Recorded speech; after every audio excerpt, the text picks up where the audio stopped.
You ask Tiger to solve. This deals with linear equations with one unknown. The final result is a equals 6. Let's solve it step by step. Simplify the expression. Expand the parentheses. Simplify the arithmetic. Expand the parentheses. Multiply the coefficients. Simplify the arithmetic. Expand the parentheses. Group like terms. Simplify the arithmetic.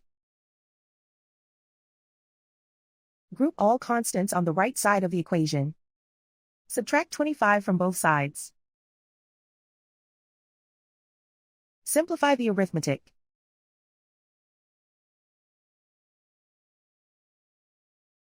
Isolate the a. Divide both sides by -4. Cancel out the negatives. Simplify the fraction. Cancel out the negatives. Find the greatest common factor of the numerator and denominator. Factor out and cancel the greatest common factor. And so the final result is a equals 6.